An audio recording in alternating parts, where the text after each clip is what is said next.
The idea about outcome-based youth ministry is Lori and I went through a wonderful training, and we went through a training back in the 80s with a man who just was a master trainer, an old Dale Carnegie guy who actually created a lot of the stuff that Dale Carnegie used. Anyway, he did our youth ministry training, the management part of it, and it was just really, really good information. And so when we got here, that training has been an element of every part of our lives. I still use so much of that training every week, and so we said this is just too good for us to keep. So we figured out a way to pass some of this training on to young people, and with his blessing, after about 15 or 20 years of doing this, I went back and said, Claude, this is what I'm doing with your stuff, because he was pretty, you know, and I told him what I was doing, and he said, oh, you've earned the right to do whatever you want with this stuff. You have my blessing. And I was like, I was kind of sweating out that meeting. But anyway, so one of the things we got into this outcome-based youth ministry, we thought, my wife and I just have a long-term view of things, and we thought if we had children and if we were looking for a church, we would ask, you know, if I had a first grader, I'd say, if I'm here for the next 12 years, you know, what's the vision you have for my child? I mean, you know, I'm just not going to join a church. I want to know what the vision is. And so that's just the way we think. And so from the very start, when we see young people, preschoolers, even first, second, third graders, we've already developed a vision of what we want to build into them. And so we partner with parents to help make that vision happen. I remember I was out at the playground one time, and there was a woman named Tammy who's a mom, and we were watching her little daughter on the playground, and she looked at me and she said, Gary, what is your vision for my daughter? And I was able to say, this is where I see your daughter. You know, this is what I see your daughter doing. And so that's always been a part of what we do. And so I remember I came across a fifth grader one time, and her name was Amanda. And I just said, Amanda, you know, what do you want to do when you grow up? And Amanda just simply said, I want to be a counselor at Camp Luther. I want to be a camp counselor at Camp Luther. And that made sense, because Amanda's family had been going to Camp Luther long before she was born. Her grandparents went. They had gone for decades. And so 1 week every summer, Camp Luther up on Lake Erie. And so I said, Amanda, I said, well, here's the deal.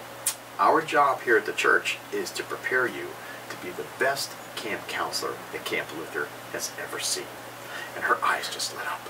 And I said, next time we meet, I want you to have a list for me of what a good camp counselor needs to be able to do. And so, I mean, she probably did it that night. And so the next time I saw Amanda, she had this list.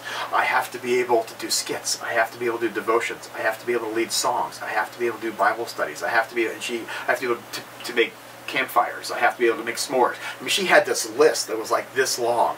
And I said, Amanda, you're in fifth grade. We have 7 years.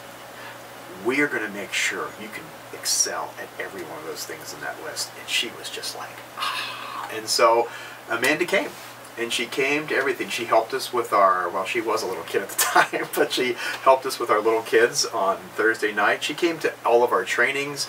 Every time we were doing something, I said, Amanda, we have a story talk training. You need to come to the story talk training so you can be a good speaker at a campfire. And so she did all of that. By the time she was like 9th or 10th grade, every Thursday night she had a skit team. We gave her the 7th graders, and they would come up with a skit for the next Thursday night for our little kids club on Thursday night.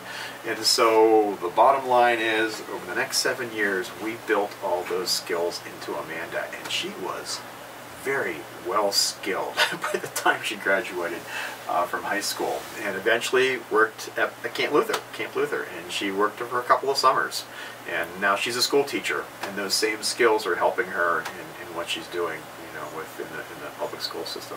So Amanda was probably the first place where we said, you know, we need to start these things earlier. We were doing it with high schoolers, we were doing them with middle schoolers, and we gradually were going lower and lower age-wise with some of these things, realizing first graders can open with prayer and close with prayer and do table grace and whatever. So our list of 30 or 40 faith skills, at that point with Amanda, we began to realize we can do much, much earlier. And so now there's even a group of preschoolers, parents at our church, who I'm going to meet with, and we're going to talk about how to begin to incorporate these faith skills in their lives so their children can begin to learn these things even as preschoolers. And you can. You know, kids can do all this stuff. And so it's all about equipping.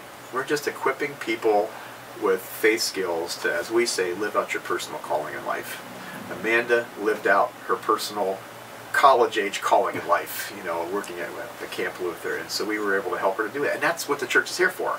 We're here to equip and to train, help her in her relationship with God, and then help her develop a ministry so she can go out and, you know, touch other people's lives for Christ. Awesome. Awesome.